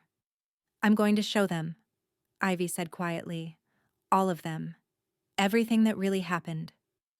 The gathering hall was packed with wolves by the time Ivy descended the stairs on Lysander's arm. Blood Moon's pack filled the lower levels, their faces a mixture of curiosity and concern, while Raven stood on the raised dais at the far end, flanked by the small entourage he had brought from Silver Peak. His smile was triumphant, his posture radiating confidence. He thought he had already won. Ivy felt the weight of every stare as she walked through the crowd, whispers following in her wake. Some of Blood Moon's wolves still looked at her with suspicion, the old accusations not quite forgotten despite Lysander's protection. Others watched with something like hope, as though they wanted to believe in her but needed proof. She would give them proof. "Alpha King Lysander," Raven began, his voice carrying easily through the hall. "I thank you for honoring the ancient traditions by granting this tribunal. What I reveal today will be difficult to hear, but justice demands—" "Before you speak," Ivy interrupted, her voice cutting through his performance like a blade, "I invoke my right of answer." Murmurs rippled through the crowd. Raven's smile flickered, the first hint of uncertainty crossing his handsome features. "You have no rights here," he said smoothly. "You are the accused." "I am a healer of the old blood," Ivy replied, and she felt her gift stirring within her, responding to the call she was about to make. "And under laws older than your tribunal, older than your pack or mine, I invoke the healer's truth right. My memories for all to witness, my truth made visible." Raven's face went pale. The whispers became a roar, wolves exchanging shocked glances as they recognized the ancient ritual Ivy had named. Even Lysander turned to look at her with alarm in his golden eyes, his hand tightening on her arm. "Ivy," he said urgently, low enough that only she could hear. "The cost—" "I know." She covered his hand with hers, holding his gaze. "But some truths are worth the price. Let me do this, Lysander. Let me fight for myself. For our pup. For us." For a long moment he simply stared at her, and through the bond she felt his terror, not for himself, but for her. For the child she carried, for the life they had begun building together. He wanted to refuse. Every instinct screamed at him to refuse, but he had promised her a place where her voice mattered. He had sworn to stand beside her, not in front of her. Slowly, painfully, he released her arm and stepped back. "The right is yours," he said formally, his voice rough with emotion. "Speak your truth." Ivy turned to face the gathered wolves, and Raven, and raised her hands. The power came like a river breaking through a dam, silver light flooding through her veins, spilling from her palms, rising around her in a spiral of luminescence that made the entire hall gasp. Ivy felt the drain immediately, felt her strength beginning to seep away like water through cupped fingers. But then she felt something else. The mate bond wrapping around her like armor, like roots anchoring her, like Lysander's will itself flowing through their connection to protect her and their pup from the worst of the magic's cost. She pushed through the sensation and reached deeper, supported by the power of their bond. Her memories responded to her call. The silver light spread outward, filling the hall with images that hung in the air like paintings made of moonlight. The gathered wolves saw Ivy's cottage in Silver Peak, saw her preparing healing drafts as she had done thousands of times before.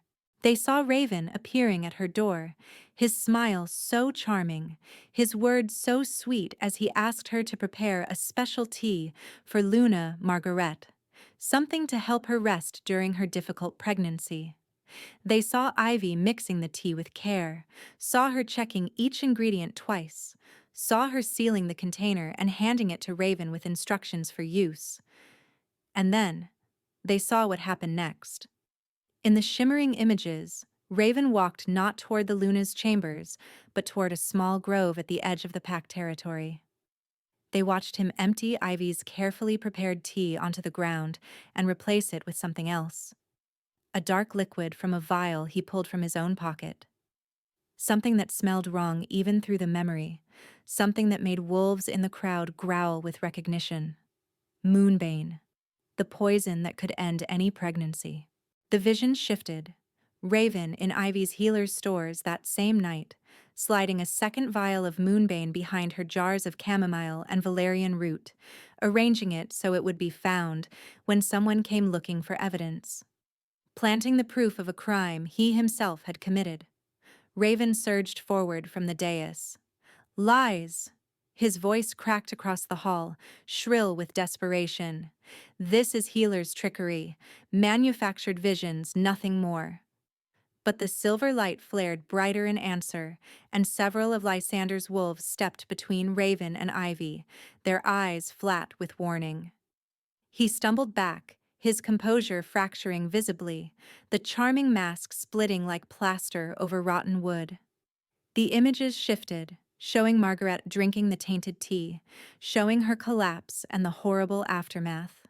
They showed Raven pointing at Ivy with righteous fury, showed the pack elders pronouncing judgment without ever examining the evidence, showed Ivy being dragged to the edge of Silver Peak territory and thrown into the winter storm. And they showed one image more, Raven and Margaret together in secret, their bodies tangled in the unmistakable intimacy of lovers, Margaret's hand resting on her own belly as she whispered, "When will you tell Cedric the pup isn't his?" Raven had gone white. He backed toward the hall's exit, but Lysander's wolves blocked every door. "You can't. This isn't—" The silver-tongued beta who had talked his way through a pack of 300 wolves could not finish a single sentence. His entourage was edging away from him, their faces stricken, unwilling to stand near a man the truth had stripped bare. The silver light pulsed once more and then collapsed, plunging the hall into ordinary darkness as Ivy swayed on her feet. The drain was immense. She could feel her gift flickering like a candle in a storm, feel her strength failing, feel the terrifying weakness spreading through her body. But she had done it. The truth hung in the air, visible and undeniable, and every wolf in the hall had seen it, including Raven. He had nothing left, no words, no allies, no way out of this hall except in chains, and cornered animals do not calculate. He lunged across the dais toward Ivy with a blade suddenly gleaming in his hand, all strategy abandoned, nothing remaining but the feral need to silence the woman who had destroyed him. "You should have died in that storm," he snarled, all pretense of civility stripped away. "You should have." Lysander intercepted him mid-leap. The crash of their bodies meeting echoed through the hall like thunder, and then Raven was pinned to the stone floor, Lysander's massive form holding him immobile while claws pressed against his throat. Blood welled around the tips, but Lysander didn't complete the killing strike. Not yet. "She was never yours," Lysander growled, his voice barely human, his wolf clearly surging just beneath the surface. "You never deserved to breathe the same air as her." Raven struggled uselessly, his face contorted with hatred. "That pup is mine." "The pup's heart beats because of the bond." Lysander's voice dropped to deadly calm, each word a death sentence. "It will know only my scent, my love, my name. You are nothing. You are less than nothing. You are a memory that will fade before she ever speaks her first word." Ivy stepped forward, and the crowd parted to let her pass. She was trembling with exhaustion, her vision swimming at the edges, but she would not miss this moment. She had run from Raven once. She had let him steal her voice, her home, nearly her life and her child's life. Never again. She knelt beside where he lay pinned beneath her mate's claws, and she made sure he could see her clearly, see the silver still flickering in her eyes, see the quiet fury that had replaced her fear. "I strip you of Pack," she said, her voice carrying the weight of ancient tradition. "I strip you of name. I strip you of the right to run beneath the moon that bore witness to your treachery. You are packless, nameless, a lone wolf with no territory and no sanctuary. Every pack will know what you have done. Every wolf will turn from your presence." Raven's eyes widened as he understood. Death would have been kinder. What Ivy had pronounced was a living curse, an existence of perpetual exile, of constant running, of slow starvation as every door closed against him. But then Lysander shifted his weight, and their eyes met across Raven's pinned form. Through the bond, Ivy felt Lysander's understanding. This was her choice, her judgment, and he honored it. But she also felt his conviction that some crimes demanded swifter mercy. "No," the Alpha King said quietly to her, his gaze asking for forgiveness even as he made his choice. "That fate is too merciful for one who would murder a pup in its mother's womb."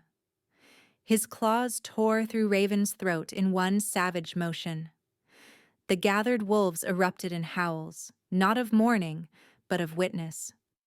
The old tradition, the acknowledgement that justice had been served and a threat eliminated. The sound rose through the rebuilt hall of Blood Moon, spilling out into the night beyond, carrying across the territory and perhaps beyond. Ivy felt none of it.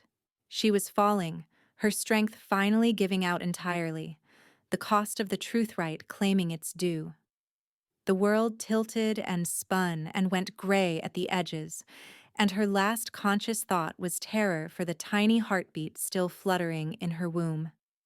And then Lysander's arms caught her, and everything went dark. She woke to voices. Not one voice, many. They filtered through the stone walls in a low, steady murmur, punctuated by the occasional bark of laughter or the scrape of furniture being moved. The sounds of a pack in motion, rearranging itself around a truth that had changed everything. And beneath all of it, steady as a drum, the most beautiful sound in the world, the thump, thump, thump of her pup's heartbeat, stronger than it had ever been. "There you are." Lysander sat on the floor beside the bed, his back against the stone wall, dark circles carved beneath his eyes. He looked as though he hadn't slept at all. You terrified me. Never do that again. Did it work? Her voice came out as a croak, her throat dry and aching. Is he dead? Gone? Every wolf in this territory witnessed the truth. Lysander lifted her hand to his lips, pressing a kiss to her palm. You were magnificent. Terrifying. Utterly magnificent.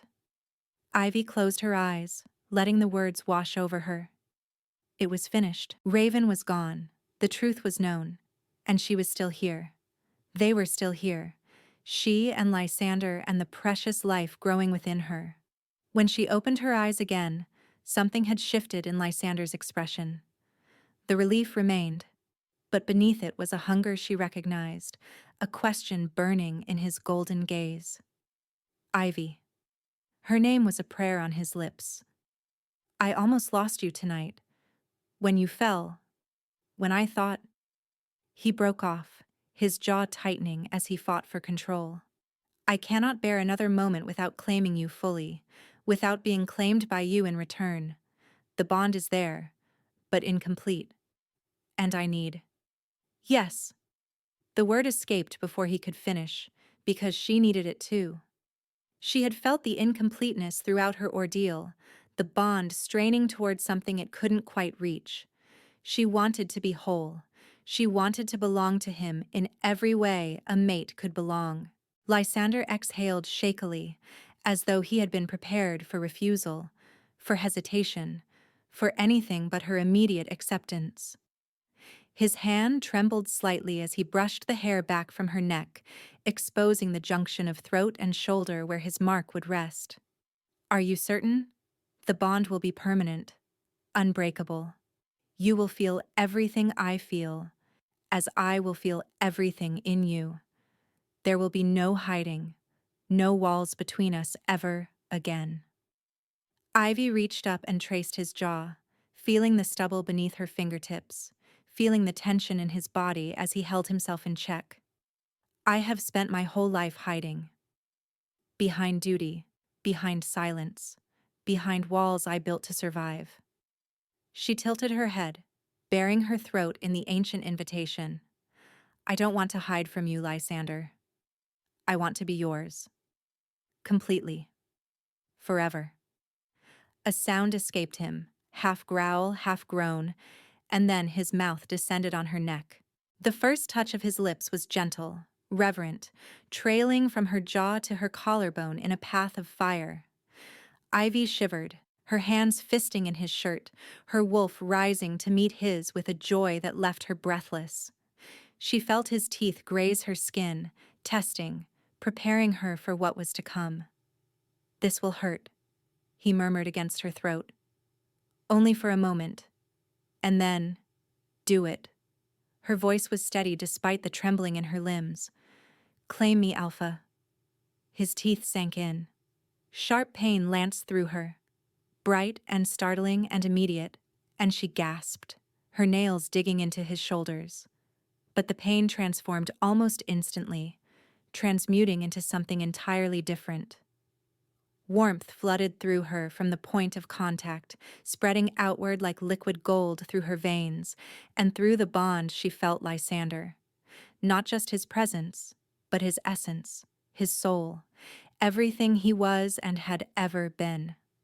She felt his loneliness, the years of solitude after losing his pack. She felt his despair, the certainty that he was destined to be the last blood moon wolf, dying alone in his crumbling stronghold. She felt his wonder when he had found her in the snow, his recognition, his desperate hope that perhaps the goddess had granted him one final gift. And she felt his love, vast and fierce and overwhelming, washing over her like a tide, filling every hollow space in her heart, healing wounds she hadn't known she still carried. His teeth withdrew, and his tongue soothed the mark he had left, and Ivy sobbed with the beauty of it. But she was not finished.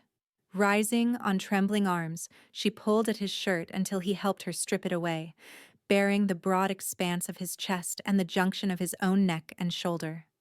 His eyes widened, golden irises glowing in the firelight as he understood what she intended. "Ivy, you are mine," she whispered, and in one fierce motion she buried her teeth in his flesh. His roar shook the walls.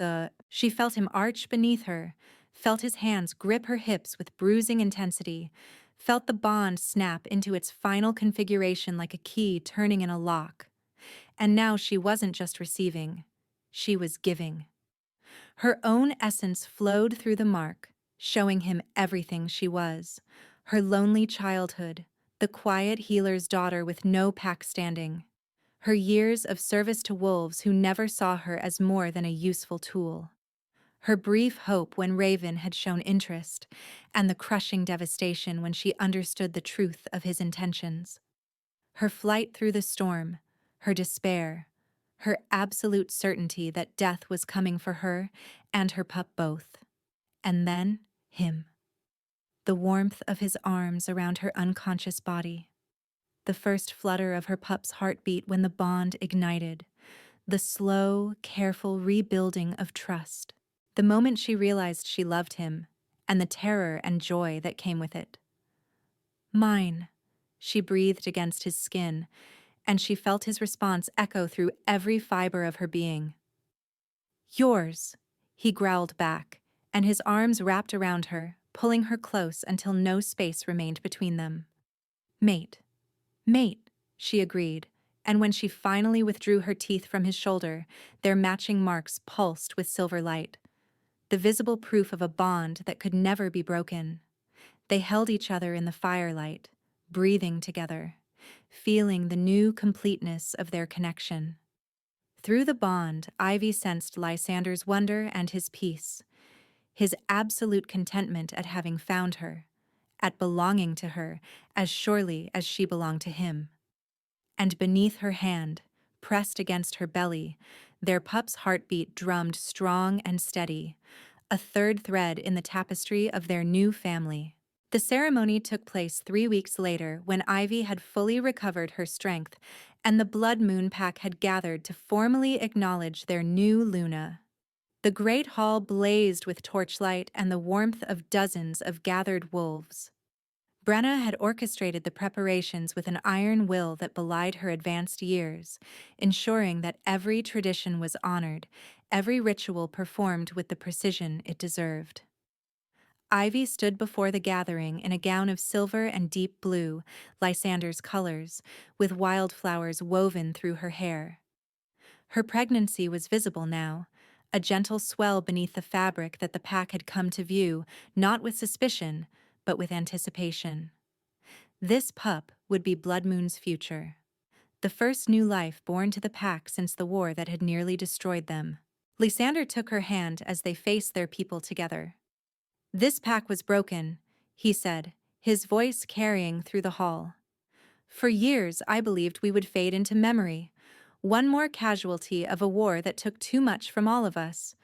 But fate, it seems, had other plans." He looked down at Ivy, and through the bond she felt his love like sunlight. "It brought me a mate who refused to die, a healer who carries not just life in her body but hope in her heart. A Luna who has already proven she will fight for what is right, regardless of the cost to herself." Murmurs of approval rippled through the crowd.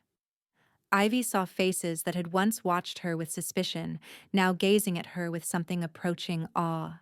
The Truthright had done more than expose Raven's treachery. It had shown them the depth of her courage, the purity of her heart. "Today," Lysander continued, "we make official what the bond has already declared. Ivy Bloodmoon, Luna of this pack, my mate, my heart, my queen." The howls that rose in response shook the rafters. Ivy found herself laughing through her tears as wolf after wolf approached to kneel before her, to offer their loyalty and their welcome. Even the youngest cubs came forward, their small hands touching her belly with wonder as they heard the pup's heartbeat for themselves. Brenna was the last to approach, and instead of kneeling, she pulled Ivy into a fierce embrace. "You will be extraordinary," the old healer whispered in her ear. "I knew it the moment I saw you.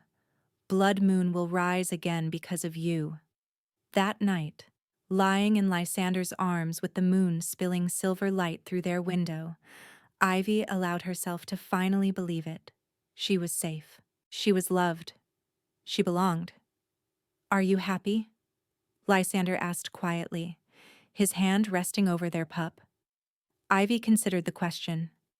3 months ago, she had been running through a frozen wilderness, certain that death was coming for her and her child. She had been packless, homeless, accused of a crime she hadn't committed, abandoned by everyone she had ever trusted. Now she was Luna of Blood Moon, mate of the Alpha King, surrounded by wolves who had chosen her as surely as she had chosen them. Her healer's gift, amplified by the mate bond, was already beginning to work its magic on the territory, plants flourishing, wounded wolves healing faster, the land itself seeming to respond to her presence. And in 3 months, she would hold her daughter in her arms. A daughter with Lysander's amber eyes, the pack had already decided. Though how they could know such things, Ivy couldn't guess. A daughter who would grow up knowing only love, only safety, only the fierce protection of a pack that would die for her. I am, Ivy said finally, tilting her face up to meet Lysander's kiss. I am happy. 3 months later, Ivy lay in the great bed of the Alpha's chambers, Lysander's hand crushing hers while Brenna worked between her knees, and she was afraid. Not of the pain. Pain she understood, had survived, had learned to endure. She was afraid of the silence, afraid that after all they had fought through, after the storm and the poison and the truth right that had nearly drained her dry, the cost would reveal itself now. That her daughter would be born still and quiet, one final cruelty from a universe that had already taken so much. The last push tore a scream from her throat. And then, silence. One heartbeat of absolute, devastating silence in which Ivy's world narrowed to a single point of dread. Then Brenna lifted the child, and a cry split the air.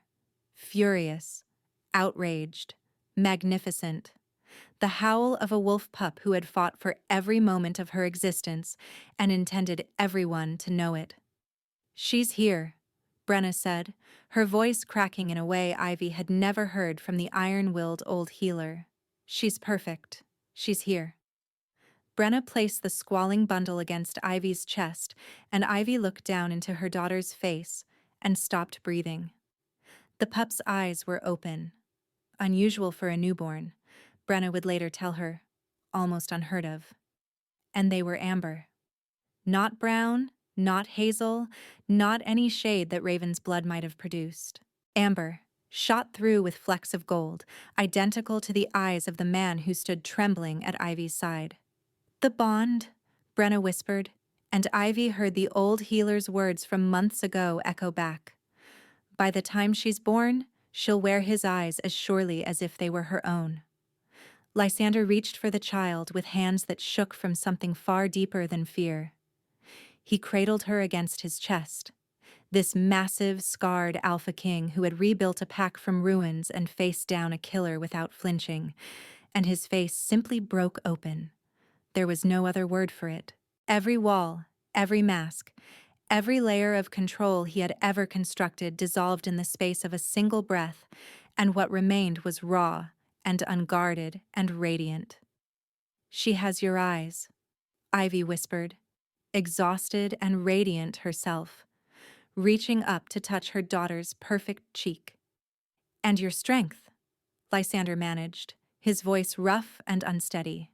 And your stubborn refusal to give up, even when the odds are impossible. The pack crowded close, filling the doorway and the corridor beyond, wolves pressing in to witness the first new life born to Blood Moon since the war. Howls of celebration rose through the stronghold and carried out into the night, echoing across the territory that had once been silent as a grave, a future, a family, a pack reborn from ashes.